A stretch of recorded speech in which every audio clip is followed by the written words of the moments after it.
জাতিসংঘ মহাসচিব আন্তোনিও গুতেরেসকে 2024 সালের শান্তিতে নোবেল পুরস্কারের জন্য মনোনীত করেছে নরওয়ের নোবেল পুরস্কার প্রদান কমিটি। সূত্রের বরাত দিয়ে বৃহস্পতিবার এক প্রতিবেদনে এ তথ্য নিশ্চিত করেছে রয়টার্স।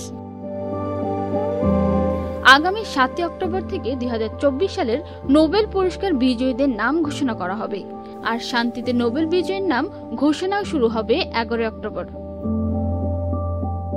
জাতিসংঘ মহাসচিবের পাশাপাশি এই বছর শান্তিতে নোবেল বিজয়ী হিসেবে আরও মনোনীত করা হয়েছে ফিলিস্তিনি শরণার্থীদের জন্য নিবেদিত জাতিসংঘের সংস্থা the United nation Palestinian refugee agency এবং জাতিসংঘের আদালত international court of জাস্টিসকে।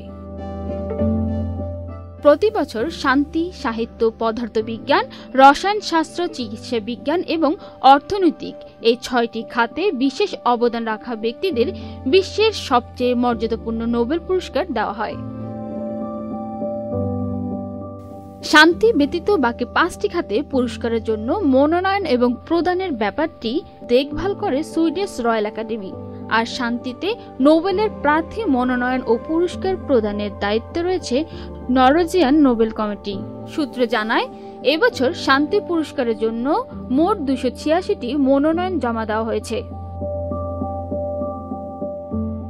Antonio Guterres পর্তুগালের রাজধানী লিসবনে জন্মগ্রহণ করেন। 1974 সালে সমাজতান্ত্রিক পার্টিতে যোগদানের মাধ্যমে রাজনৈতিক জীবন শুরু করেন।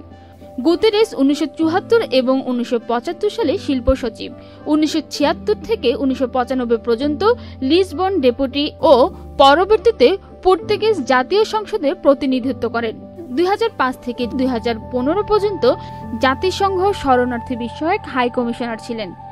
2016 সালে জাতিসংঘ নিরাপত্তা পরিষদ তাকে জাতিসংঘের পরবর্তী মহাসচিব হিসেবে ঘোষণা করেন। পান্না আক্তার, চ্যানেল আই অনলাইন।